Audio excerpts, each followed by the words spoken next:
नमस्कार दोस्तों, मेरा नाम है आकाश और मैं आप सभी का अपने YouTube channel A to Z study में बहुत बहुत स्वागत करता हूं। और आज की वीडियो में मैं आपको पढ़ाऊंगा क्लास 6 इंग्लिश सप्लीमेंट्री में chapter number 4 the old clock shop. और इस वीडियो में आगे बढ़ने से पहले अगर आप लोगों ने अब तक इस वीडियो को लाइक, अपने दोस्तों के साथ में शेयर और मेरे चैनल को सब्सक्राइब नहीं किया है तो पहले तो आप लोग इस वीडियो को लाइक, शेयर और चैनल को सब्सक्राइब कर दीजिए। और अगर आप लोगों ने अब तक मेरे टेलीग्राम चैनल को ज्वाइन नहीं किया है तो जाके आप लोग उसको भी ज्वाइन कर लो, क्योंकि मेरे यूट्यूब चैनल पर जितने भी वीडियोस आते हैं उनका PDF आपको मेरे टेलीग्राम चैनल पर ही मिलेगा। Christmas ewe had arrive. Christmas ewe आ गई थी। क्रिसमस ईव किसको कहते हैं? क्रिसमस ईव हम लोग उस रात को कहते हैं जब जिसके बाद हमारा क्रिसमस का जो दिन है 25 दिसंबर वो शुरू होने वाला होता है, यानी जो 24 दिसंबर की रात है उसको हम लोग क्रिसमस ईव कहते हैं। तो इसमें ये कह रहा है Christmas ewe had arrived as last minute shoppers were going home a thick white sheet of snow ले over salt lake city USA। जो लास्ट मिनट शॉपर्स हैं, लास्ट मिनट शॉपर किनको कहते हैं? लास्ट मिनट शॉपर उन लोगों को कहते हैं जो कि अपने किसी भी त्यौहार या किसी भी चीज़ की शॉपिंग को बहुत देरी से करते हैं। मतलब इतना देरी से कि मानो भाई त्यौहार होने वाला है और उसी दिन जाके इंसान शॉपिंग कर रहा है, तो इन्हीं लोगों को हम लोग लास्ट मिनट शॉपर कहते हैं। मतलब यही है कि जो लास्ट मिनट शॉपर्स थे वो अपने घरों को लौट रहे थे और एक मोटी सफ़ेद सी चादर, मतलब बर्फ़ की जो चादर है, ये USA के लेक सॉल्ट सिटी पर ढकी हुई थी। मतलब इस शहर के अंदर हर तरफ बर्फ बर्फ है। Yet the lights were still burning in the old clock shop as Ray, its old deaf owner, worked on a clock he had sold that day। लेकिन देखिए, अब त्यौहार के दिन सब लोग अपनी दुकानें बंद करके घर जाने लग जाते हैं, लेकिन एक दुकान है जिसमें अब भी रोशनी जल रही है। ये दुकान कौन सी है? ये एक बहुत पुरानी घड़ी की दुकान है। इसका जो मालिक रे वो बूढ़ा और कैसा है? डेफ, यानी कि वो सुन नहीं सकता, वो बहरा है। वो एक घड़ी के ऊपर काम कर रहा था जो कि उसने उस दिन बेची थी। Having finished his work, अपना काम खत्म करके रे stood up, रे खड़ा होता है and was on his way to the back room, और वो दुकान के बैक रूम, मतलब दुकान का जो पीछे का कमरा था वहाँ जा ही रहा था। When a cold rush of air from the front door hit the back of his neck, कि तभी सामने के दरवाजे से एक ठंडी हवा आती है और रे के गले पे आके लगती है। भाई ठंडी हवा कैसे आएगी? किसी ने दरवाजा ही खोला होगा तभी तो ठंडी हवा अंदर आई है। तो वही हुआ है कि भाई कोई व्यक्ति आया है जिसने कि रे की दुकान का दरवाजा खोला है, जिससे कि ठंडी हवा रे के गले पे आके लगी है। He turn to meet a last minute shopper, Ray मुड़ता है, जो भी लास्ट मिनट शॉपर, जो भी व्यक्ति अब इस समय घड़ी बनवाने, बेचने या कुछ करने आया होगा, उससे मिलने के लिए मुड़ता है। But his old voice eyes told him that this was not a shopper। लेकिन रे की जो बूढ़ी अक्लमंद आंखें थी वो रे को ये बता देती हैं कि ये जो भी व्यक्ति है ये कोई शॉपर, यानी कि ये कोई खरीदार नहीं है। He saw two men, वो दो व्यक्तियों को दिखता है। One in his 20s, एक अपने 20s में, मतलब एक दिखने में यही कोई 20 साल का था। The other closer to 50, और दूसरा व्यक्ति दिखने में यही कोई 50 साल का लग रहा था। The younger man remained eight the door, जो यंगर मैन था, जो जवान आदमी था, वो दरवाजे पे ही बना रहा। The old man approach the counter with no sign of friendliness in his eyes, जो बूढ़ा आदमी था, मतलब जो 50 साल का जो आदमी नहीं था, वो रे के काउंटर पे आता है और उसकी आंखों में कोई भी फ्रेंडलीनेस नहीं थी। देखो, जब भी हम लोग दुकान जाते हैं तो हम लोग बहुत ही मतलब प्यार से बोलते कि नहीं बोलते हैं, और साथ ही में हमारे एक्सप्रेशन बहुत ही प्यार भरे होते हैं। लेकिन ये जो व्यक्ति था इसकी आंखों में कोई भी फ्रेंडलीनेस नहीं थी, मतलब कि मानो वो कोई गलत काम करने ही आया हो। Ray was able to hide his growing fear as he slowly pushed a notepad and a pencil across the counter। रे जो है वो अपने अंदर जो उठ रहा डर है उसको दबाता है, मतलब दबाते हुए एक नोटपैड और पेंसिल को उस व्यक्ति की तरफ खिसका देता है। ही smiled at a unfriendly face, और उस व्यक्ति के अनफ्रेंडली फेस को देखकर जो रे है ये मुस्कुराता है। Then pointed to his ears, फिर अपनी आंखों मतलब सॉरी अपने कानों पर इशारा करते हुए, and shook his head from side to side, अपने कानों पे इशारा करते हुए वो अपने सिर को दोनों तरफ हिलाता है. A quick look of surprise changed the man's face as he studied the notepad, then turned and said something to his friend. तभी मतलब ये देखकर जो व्यक्ति है उसमें मतलब उसके जो चेहरा है उस पर थोड़ा सा आश्चर्य आता है. वो कुछ देर नोटपैड को देखता है और फिर अपना जो दोस्त था उसकी तरफ मुड़ के कुछ कहता है. Ray use the chance to look closely at the man. अब जब वो अपने दोस्त से कुछ कह रहा था तभी रे मौका पाकर उस व्यक्ति को थोड़ा ध्यान से देखता है. Paying attention to the shape of gun and a restless hand in the man's right coat pocket. Ray मतलब इस चीज़ को रे ध्यान देकर देखता है कि उसके राइट पॉकेट में, उसके कोट के राइट पॉकेट में गन की एक शेप है और साथ ही में उसका जो हाथ है वो रेस्टलेस है, मतलब बार बार मानो वो गन के ऊपर जा रहा हो. Angle boiled with in him. रे के अंदर गुस्सा उभरता है, but it was kept down by an inner voice that said be still. लेकिन उसका जो गुस्सा है वो उसकी एक अंदर की आवाज़ से पूरा दब जाता है. वो अंदर की आवाज़ क्या कह रही थी? अंदर की आवाज़ उसको कह रही थी कि बस जैसे हो वैसे ही सीधे रहो. He wrote on the note pad, may I help you. वो नोट पैड पर लिखता है कि क्या मैं आपकी सहायता कर सकता हूँ. For the first time the older man look directly at रे एंड स्माइल्ड. पहली बार जब से जो आदमी रे की दुकान में आया था, अब पहली बार जो आदमी है वो रे की तरफ देखता है और मुस्कुराता है. अ क्रूअल मॉकिंग स्माइल. और ये जो मुस्कान थी ये एक बहुत ही क्रूअल मतलब दिखने में बहुत ही क्रूर, बहुत ही बुरी, और मानो कि वो इस स्माइल के द्वारा रे का मजाक उड़ा रहा हो ऐसी स्माइल थी. They both understood why he was there. वो दोनों ही ये बात आप समझ चुके थे कि वो आदमी रे की दुकान में क्यों आया है. Why his friend remain at the door. और उसका जो दोस्त है वो दुकान के अंदर आने की बजाय दरवाजे पे क्यों खड़ा है. तो भाई क्यों खड़ा होगा? नजर रखे कि कोई आ तो नहीं रहा है. They looked like man who were down on their luck. ये दोनों ही आदमी दिखने में ऐसे लग रहे थे जिनकी मानो किस्मत खराब हो. And were now ready to try something they would later be sorry about. और मानो अब वो कुछ ऐसा करने को तैयार हैं जो कि आगे चल के जिनका मतलब जिस चीज़ का इनको बहुत पछतावा होगा. The clocks ticked on. जो घड़ियां हैं वो ऐसी टिक टिक करती हैं, मतलब समय ऐसे ही बढ़ता है. रे कामली रोड अनदर मैसेज. रे एक और बहुत ही शांति से एक और मैसेज मतलब एक और संदेश उस नोट पैड पे लिखता है.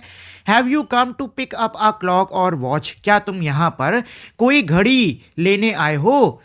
Then he pointed to the loan board. उसके बाद रे लोन बोर्ड की तरफ इशारा करता है. Filled with hanging clocks and pocket watches. जिसके ऊपर कई सारी घड़ियां और कई सारी पॉकेट वॉच लटकी हुई थी.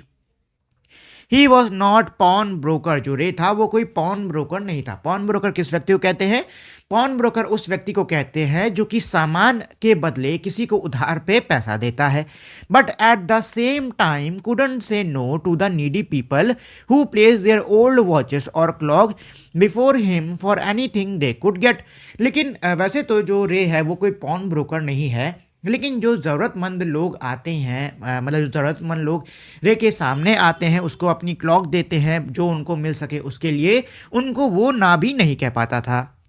ही लोन्ड मोर देन ही शुड. वो उसको घड़ी के लिए जितना पैसा देना चाहिए वो उससे ज़्यादा पैसा दिया करता था. They would be there when the owner wanted them back. और अगर कभी जो घड़ी का मालिक है वो उन पैसों को वापस पाना चाहता है तो उसे उसकी घड़ी रे की दुकान में मिलेगी. मतलब जो भी सामान ये लोन पे रखता था रे, ये उनको कभी बेचता नहीं था. At the same price he had paid with no interest. और साथ ही में वो जो भी पैसा उधार में देता था उस पर कोई भी ब्याज भी नहीं लिया करता था. मतलब अगर कोई व्यक्ति अपनी घड़ी वापस लेना चाहता है तो जितने उसने पैसे रे से लिए हैं वो उतना ही पैसा रे को लौटा के अपनी घड़ी को वापस ले जा सकता है. Then the older man seems to feel little easier. इसके बाद में मानो जो ओल्डर मैन है उसको थोड़ा ईजियर मतलब उसको थोड़ा बेहतर लगने लग गया. Took out his hand from his pocket and quickly looked at the watch on his wrist. वो अपनी जेब में से अपने हाथ को निकालता है और उसकी कलाई पे बंधी हुई घड़ी को देखता है. How much will you give me for this the man wrote. वो आदमी पर्चे पर लिखता है कि तुम मुझे इस घड़ी का कितना दोगे। रे noticed a little shame in the grey eyes looking at him. रे ने इस चीज पे गौर किया कि जो ग्रे आईज जो कि रे को देख रही थी, मतलब उस व्यक्ति की आंखों में रे को थोड़ी शर्म दिखी। The watch was nothing special, जो घड़ी थी वो तो कुछ खास नहीं थी। And yet had great powers, लेकिन उसके बावजूद उस घड़ी के अंदर मानो असीम शक्तियां थी। It was something to exchange a way out of a bad situation, क्योंकि वो घड़ी एक जरिया थी कि किसी तरीके से दोनों ही जो कि इस बुरी परिस्थिति में फंसे हैं, उस जरिए का इस्तेमाल करके वो दोनों ही इस परिस्थिति से निकल सकते थे। और भाई बुरी परिस्थिति क्या थी? बुरी परिस्थिति ये थी कि वो आदमी जो कि रे की दुकान को लूटने आया था, वो असल में रे की दुकान को लूटना नहीं चाहता था, लेकिन मजबूरी की वजह से उसको ऐसा करना पड़ रहा था। और साथ ही में रे को भी डर था कि कहीं ये व्यक्ति रे को नुकसान ना पहुंचा दे। तो ये जो घड़ी थी ये एक तरीके से एक रास्ता थी इन दोनों की ही बुरी परिस्थितियों से बाहर निकलने की। Knowing that great need had brought the man to his shop in the first place, Ray asked, "How much do you need for it?" ये मतलब जो रे है उसको अब तक ये पता चल चुका था कि ये जो व्यक्ति है ये बहुत ही ज़्यादा ज़रूरतों के कारण ही रे की दुकान में आया है। तो रे उस आदमी से पूछता है कि तुम्हें इसके लिए कितना चाहिए। The reply came back on the note pad, यानी उस नोट पैड पे वो व्यक्ति अपना जवाब लिख के देता है, वॉट एवर इट्स वर्थ, जो भी इसका तुम देना चाहो, जो भी इसकी तुम्हें कीमत सही लगे वो दे दो। रे reached into the cash box, रे जो है वो अपने कैश बॉक्स यानी कि अपने पैसे वाले डिब्बे के अंदर हाथ डालता है। Pulled out a $50 note and pass it into the man's hand, और एक $50 का नोट निकालता है और उस आदमी के हाथ में दे देता है। As they shook hand, Ray looked into the man's eyes, और उसके बाद दोनों एक दूसरे का हाथ मिलाते हैं और उसी समय रे उस आदमी की आंखों में देखता है। They seems to say thank you, मानो उस आदमी की आंखें रे को शुक्रिया अदा कर रही हो, रे को शुक्रिया कह रही हो। They both knew the watch wasn't worth that much, वो दोनों जानते थे कि जो घड़ी है वो उतनी उसकी कीमत नहीं है जितना कि रे ने उसको पैसा दिया है। Before turning to leave the man wrote, I will be back to pick it up as soon as I can, merry Christmas. मुड़ने से पहले वो आदमी पैड पे दोबारा से लिखता है कि मैं इस घड़ी को फिर से मतलब जितनी जल्दी हो सकता है उतनी जल्दी लेने आऊँगा, merry Christmas. The little story ended on the half hour with the clock striking all together.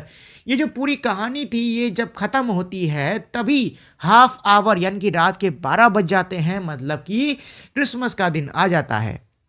The timepieces, which had been looking on silently all the while, rang out the time with such feelings that even Ray thought he could hear them. जो time pieces थे, time pieces किनको कहते हैं भाई? आपने अक्सर देखा होगा कि कुछ कुछ घड़ियों के अंदर अलार्म बजते हैं, ठीक।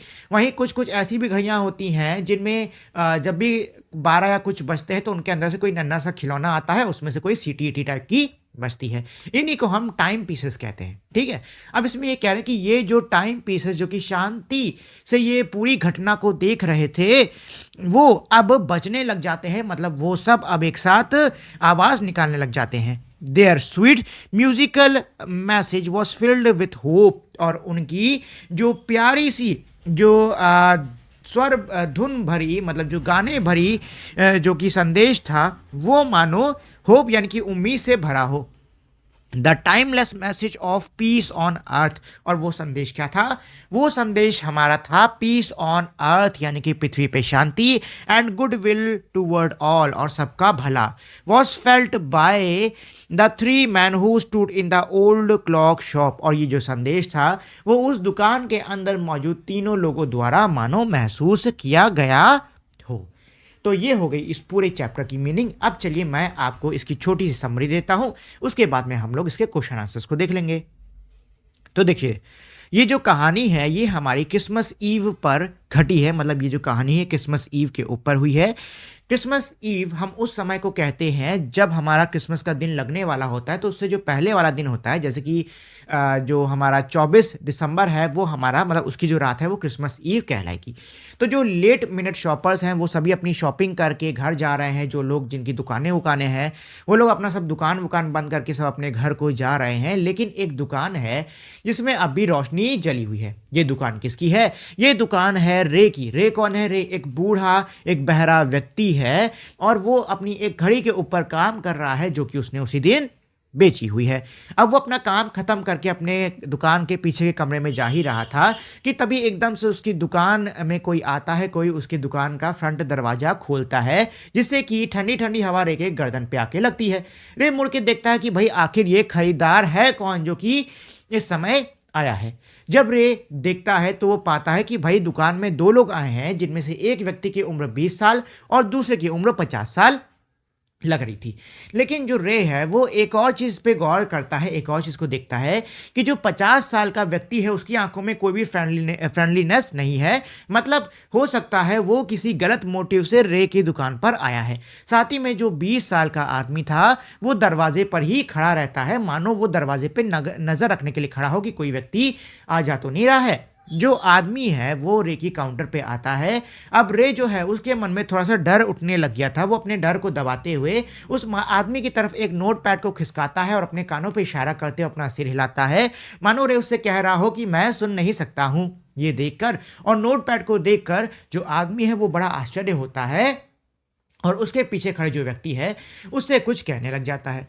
और जब वो व्यक्ति जो 20 साल के आदमी से कुछ कह रहा था, उसी समय जो रे है वो उस आदमी को थोड़ा गौर से, थोड़ा ध्यान से देखता है और वो पाता है कि उसके कोट के राइट पॉकेट के अंदर गन यानी कि बंदूक के शेप का कोई औजार था और साथ ही में उसमें उसका हाथ था जो कि काफ़ी रेस्टलेस था, मानो वो गन पे बार बार हट रहा हो, आ रहा हो। ये देख के रे को काफ़ी गुस्सा आता है, लेकिन वो अपने गुस्से को दबाता है, दबा लेता है, मतलब वो अपने गुस्से को अंदर दबाता है। ठीक, अच्छा, उसके बाद में वो उस आदमी से कहता है कि मैं आपकी क्या सहायता कर सकता हूँ। ये देख के जो आदमी है वो रे की तरफ देखकर मुस्कुराता है, मानो वो जो मतलब मुस्कुराहट है वो रे से कह रही हो कि भाई तुम जानते हो कि मैं किस लिए आया हूँ। अब तक दोनों लोग जान चुके थे कि भाई आखिर उस दुकान के अंदर क्या घट रहा है। लेकिन इसके बाद में जो रे है वो बहुत ही शांति के साथ में कहता है, क्या आप घड़ियों को वापस लेने आए हो या फिर घड़ी को देने आए हो? और ये कहते हुए वो एक बोर्ड की तरफ इशारा करता है जहाँ पे बहुत सारी घड़ियाँ लटकी हुई थी। जो आदमी है वो उन बोर्ड को देखता है। वैसे ये जो रे था ये कोई पॉन ब्रोकर नहीं था, मतलब ये सामान के बदले पैसा देने वाला व्यक्ति तो नहीं था, लेकिन जो ज़रूरतमंद लोग थे जो कि रे के पास में इस उम्मीद से आते थे कि रे उनको उनकी घड़ी के लिए कुछ पैसा दे दे, वो उनको ना नहीं, मतलब जो रे है वो उनको ना नहीं कह पाता था और वो हमेशा उन लोग को जितनी पैसा देना होता था उससे ज़्यादा पैसा दिया करता था ताकि उन लोग की सहायता हो सके। मतलब रे जो है बहुत ही अच्छा आदमी है। अब जो आदमी है जो 50 साल का आदमी जो कि रे की दुकान में आया है, वो अपने जेब से अपने हाथ को निकालता है और उसकी आंखों में थोड़ी सी शर्म थी और वो अपनी जो घड़ी है उसको रे को दिखाते हुए कहता है कि तुम इसका कितना दोगे? तो रे कहता है कि भाई तुम्हें इसका कितना चाहिए? वो आदमी कहता है तुम्हें जो सही लगे वो तुम मुझे इसका पैसा दे दो। रे जो है उस घड़ी को देखता है और अपने पैसे के बक्से से $50 का नोट निकाल के उस आदमी को पकड़ा देता है और फिर दोनों एक दूसरे का हाथ मिलाते हैं। हाथ मिलाते हुए रे उस आदमी की आंखों को देखता है जो कि मानो रे को कह रही हो शुक्रिया, मतलब उसको वो शुक्रिया कह रही हूँ। उसके बाद में जाते वक्त वो आदमी उस कागज पे कहता है कि जितना जल्दी हो पाएगा मैं इस घड़ी को ले जाऊंगा, मैरी क्रिसमस। यह कह के वो जानने लग जाता है कि उसी समय रात के 12 बजते हैं और रे की दुकान के अंदर मौजूद जितनी भी घड़ियां थी सब एक साथ में बजने लग जाती हैं और उनकी जो ध्वनि है, मतलब उन घड़ियों की जो ध्वनि है मानो वो पूरे संसार को एक संदेश दे रही हो। कौन सा संदेश? दुनिया में शांति का और सभी की भलाई का संदेश दे रही हो। और ये ऐसा संदेश था जो कि तीनों लोग जो कि दुकान के अंदर मौजूद थे तीनों ने ही मानो सुना हो। यहाँ तक कि रे को भी ऐसा लगा कि एक बार को उन सभी घड़ियों की आवाज़ रे भी सुन पा रहा है। तो ये हो गई हमारी छोटी सी समरी। अब चलिए इसके क्वेश्चन आंसर कर लेते हैं। तो पहला क्वेश्चन दिया है, व्हाट मे रे think the visitors was not really a shopper. आखिर ऐसी कौन सी बातें थी जिससे कि रे को ऐसा आभास हुआ, रे ये सोचने लग गया कि भाई जो लोग आए हैं वो कोई खरीदार नहीं है। तो इसका ऑप्शन हो जाएगा, his old voice eyes told him that the new visitor was not a shopper or customer. There was no friendliness in his eyes. जो रे की बूढ़ी अकलमंद आंखें थी, उन्होंने रे को बता दिया था कि जो नया व्यक्ति आया है वो कोई भी खरीदार या फिर कोई भी ग्राहक नहीं है। उसकी आंखों में कोई भी फ्रेंडलीनेस नहीं थी। इसके बाद में है अगला question, why do you think he had come to the shop. तुमको क्या लगता है कि वो आदमी रे की दुकान में क्यों आया था? तो इसका आंसर होगा, he had come to rob Ray shop. वो आया था किस लिए? रे की दुकान को लूटने के लिए। अगला क्वेश्चन दिया है, हाउ डिड रे कम्युनिकेट विथ हिम। रे ने उसके साथ में कैसे कम्युनिकेट किया, मतलब कैसे उन्होंने अपने विचारों का आदान प्रदान किया। रे वॉज ओल्ड एंड डेफ। रे जो था वो बूढ़ा और बहरा व्यक्ति था। सो he can only communicate with the help of pencil and a paper. तो वो उस व्यक्ति के साथ में पेंसिल और पेपर यानी कि पेंसिल और कागज की मदद से ही कम्युनिकेट कर पा रहा था। अगला क्वेश्चन दिया है, what do you think the man said to his friend who waited at the door. आपको क्या लगता है उस आदमी ने अपने दोस्त से क्या कहा होगा, जो कि दरवाजे के पास खड़ा आदमी था, उससे उस आदमी ने क्या कहा होगा? तो इसका आंसर हो जाएगा, he might have pass the news of Ray's being deaf to his younger friend. Also he might have discuss with him what they needed to do next. हो सकता है उसने रे के बहरे होने की जो जानकारी है वो उसने अपने दोस्त को दी हो, और साथ ही में वो उससे पूछ रहा हो कि अब आगे क्या किया जाए। इसके बाद में है क्वेश्चन नंबर 5, जो कि कह रहा है, Ray was not a pawn broker. जो रे है वो कोई पॉन ब्रोकर यानी सामान के बदले पैसा देने वाला आदमी नहीं है। Why then did he lend money to people in exchange for their old watches and clock. तो वो लोगों की पुरानी घड़ियों के बदले उनको पैसा क्यों दिया करता था? तो इसका आंसर है, ही was not a pawn broker. रे कोई पॉन ब्रोकर नहीं था। But at the same time couldn't से no to the needy people. लेकिन वो जो जरूरतमंद लोग उसके पास आते हैं वो उनको ना भी नहीं कह पाता था। Who plays there old watches और clock before him for anything they could get. जो कि अपनी पुरानी घड़ियों को रे के सामने दिया करते थे ताकि जो कुछ भी हो सके वो रे उनको पैसा दे दे। ही लोन्ड मोर देन ही शुड। जितना होना चाहिए था रे उससे ज़्यादा पैसा देता था। They would be there when the owner wanted them back. और जब कभी उस व्यक्ति को अपनी घड़ी वापस लेनी होती थी तब वो रे की दुकान में आके उस घड़ी को पैसा देके वापस ले सकता था। At the same time at the same price he had paid with no interest. और जो पैसा रे ने उसको दिया था वो उतना ही पैसा किसी भी व्यक्ति को रे को देना होता था, और रे कोई भी ब्याज भी नहीं लिया करता था। इसके बाद में है क्वेश्चन नंबर 6, जो कि है, the watch was nothing special yet had great powers. In what sense did it have great powers. घड़ी में कुछ भी खास नहीं था लेकिन उसके बावजूद घड़ी में मानो बहुत ही असीम शक्ति थी। आखिर ये जो हम लोग ग्रेट पावर की बात कर रहे हैं ये क्या है? तो इसका आंसर होगा, the watch was nothing special but it had great power because जो घड़ी थी उसमें कोई चीज़ खास नहीं थी लेकिन तब भी उसमें बहुत ही असीम शक्ति थी, क्योंकि it was a way out of bad situation. क्योंकि भाई वो एक जो बुरी परिस्थिति है उससे निकलने का एक जरिया थी। It save the two man from doing something that they don't want to do. और उसने उन दोनों व्यक्तियों को कुछ ऐसा करने से रोक लिया जो कि वो नहीं करना चाहते थे। इसके बाद में question number 7, what do you think the man would ever come back to pick up the watch. क्या आपको लगता है कि जो आदमी है क्या वो कभी घड़ी लेने आया होगा? तो इसका आंसर होगा, हार्ड टू टेल, मतलब कहना मुश्किल है। It depends on whether the clock was something to the man or not. ये इस पर निर्भर करता है कि जो घड़ी है वो उस व्यक्ति के लिए कोई मायने रखती है या नहीं। देखिए वैसे तो चैप्टर के एंड में लिखा, वो आदमी कह के जाता है कि जितनी जल्दी हो सकता है मैं उसको लेने आऊँगा। तो भाई हो सकता है वो आदमी वाकई में उसको लेने आया हो क्योंकि उसने ये चीज़ लिखी थी। चलिए इसके बाद में है लास्ट क्वेश्चन, जो कि है, when did the unfriendly face of the visitor turn truly friendly. जो अनफ्रेंडली चेहरा था आने आए हुए व्यक्ति का, वो कब फ्रेंडली में बदल गया? तो इसका आंसर होगा the unfriendly face of the visitor turned friendly when he got $50 note for his ordinary watch. जो अनफ्रेंडली चेहरा था व्यक्ति का, वो फ्रेंडलीनेस में तब बदल गया जब उसको अपनी पुरानी घड़ी का $50, मतलब उसको अपनी पुरानी साधारण सी घड़ी का $50 मिल गया। तो ये था हमारे आज के इस चैप्टर का लास्ट क्वेश्चन।